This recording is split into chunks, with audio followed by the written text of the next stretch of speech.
Hey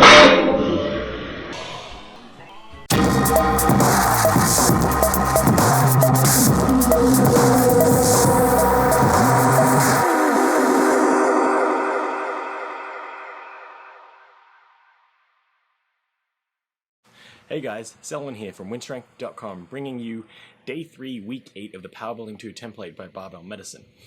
Today's focus is going to be competition style deadlift, so just conventional deadlift for me. I'll be using the belt. I won't be using any straps, so it'll be alternating grip. Right now we just finished with 315, still doing the overhand grip. We're going to bump it up to 365, and we'll see if I can do a double overhand grip with that. If I'm able to, that'll be a new double overhand grip PR. So we'll see what's going on with that one. Follow it up with the rest of today. We're probably going to superset, 2 count pause bench press, as well as some lever rows to finish up today. You might be wondering why I have started to use talcum powder on my legs, and that's not chalk. Chalk and talcum powder provide two very different effects, so do not get them mixed up. So what the talcum powder does, or the baby powder, it acts as almost like a dry lubricant. So with the increased humidity and heat, I'm starting to sweat now. You think that'll make it slippery, but it makes the bar kind of grip to your thighs. So what I've done is apply some talcum powder before the lift, and it acts as a lubricant of sorts so that the bar slides up and down a lot more easier than it would without any. The other solution would be to wear long pants, but it's hot and I don't want to do that. Okay, so just did 4 or 5 for single. We switched to alternating grip here. 365, I was feeling like I should probably not proceed past there right now with the double overhand grip. One thing to keep in mind is if you do decide to use talcum powder and or baby powder, careful, because it does make wooden floors quite slippery. So just keep that in mind. I just want to warn everybody that unlike chalk, which makes it a little grippy, the talcum powder will cause you to slip a little bit if you're not careful. So just remember that when you start using some talcum powder. It's coming up really cool. I really like how slick it feels coming up the legs. There's no like stickiness when the bar hits the skin, so that's great. If you've been having an issue with that, I would definitely recommend using some talcum powder. Okay, so we just got done with that top set, 475 for single. Came up pretty quickly. I'm pretty happy with that. You notice for the set of 455 for single, definitely a missed groove pattern there. You'll notice the barbell did come away from the shins for a section of that, so I wanted to fix that for the 475.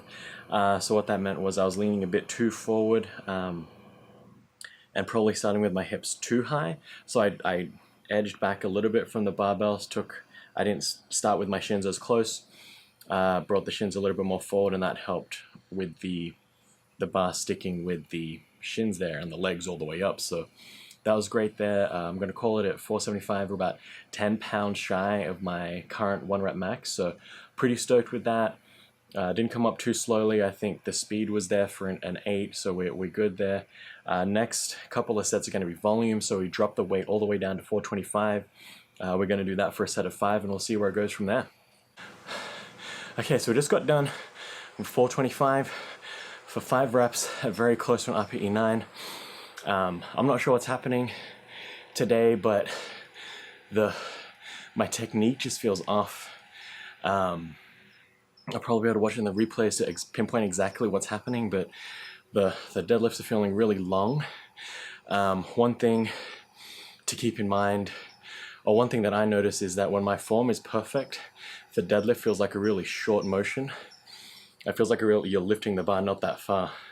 But when the form is off, that's when it feels like you're really pulling that barbell further off the ground than usual, even though it's going from the floor to your hip, just above your hips, just below your hips. So that's one thing to think about. If the pull feels long, something's off with your form, because when you have the form just perfect and just right, it feels like you didn't even move that barbell no matter how heavy it got. Okay, so we just got done with our final set of deadlifts for the day. It ended up being 405 for a set of 5. A little bit of back offset there, getting some more volume in. Pretty satisfied with today's deadlift session. We have 2 more deadlift sessions to go with the template, so I'm hoping next week we hit 485. Hopefully we can bust through that 500 pound mark by the end of this template. I think we can. In fact, I know we can. It's one of those benchmarks that I've been trying to hit for a while.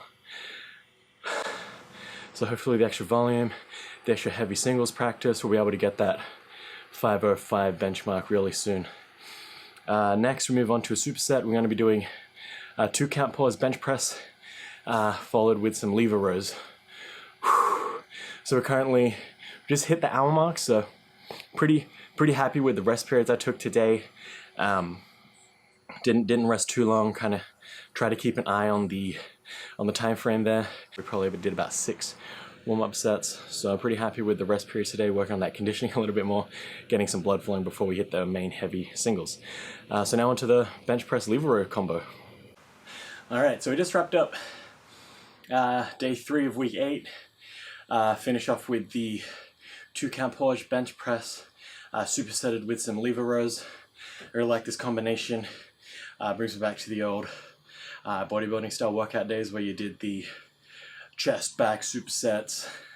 It's kind of cool to get that pump going, especially because these are higher volume, more hypertrophy focus working sets. So that was kind of fun. Pretty stoked with today's results. We bumped up the top sets for both by 10 pounds over last week, so that was really good. I threw on the wrist wraps on one of the sets. You'll notice my wrist kind of rolls a little bit.